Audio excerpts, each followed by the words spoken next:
नमस्कार, one India Hindi में आपका स्वागत है और मैं हूं आपके साथ विवेक। पश्चिम बंगाल में उपचुनाव होने हैं, लेकिन ये सियासत त्रिपुरा पहुंच गई है। दरअसल बीजेपी शासित राज्य त्रिपुरा में कोरोना के कारण दुर्गा पूजा पर रोक लगा दी गई है, जिसके बाद से ही ममता बनर्जी बीजेपी पर हमलावर हैं और बीजेपी को उसी के अंदाज में घेर रही हैं।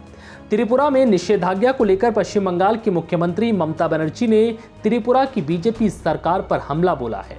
ममता बनर्जी ने भवानीपुर उपचुनाव के प्रचार के दौरान सभी भाषणों में ये मुद्दा उछाला है और पार्टी की रणनीति चुनाव प्रचार के आखिरी दिन तक इस मुद्दे पर टिके रहने की है। ममता बनर्जी जोर शोर से कह रही हैं कि बीजेपी ने तृणमूल के खिलाफ ये दुष्प्रचार किया था कि बंगाल में हिंदू त्योहारों को मनाने की अनुमति नहीं दे रही। अब ममता ने बीजेपी पर हमला बोल दिया है और कहा है कि देखो त्रिपुरा में क्या हो रहा है।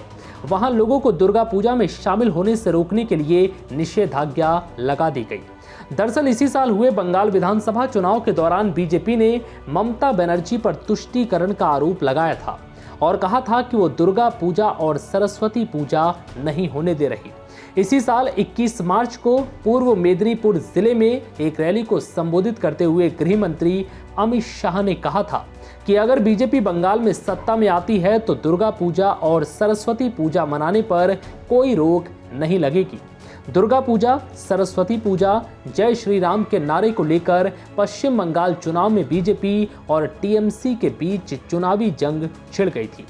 बंगाल की राजनीति को समझने वाली वरिष्ठ विश्लेषक प्रथा लहरी बताती हैं कि इस चुनाव में ममता हिंदुत्व और राष्ट्रवाद के बीजेपी के हथियार से ही उस पर वार कर रही है।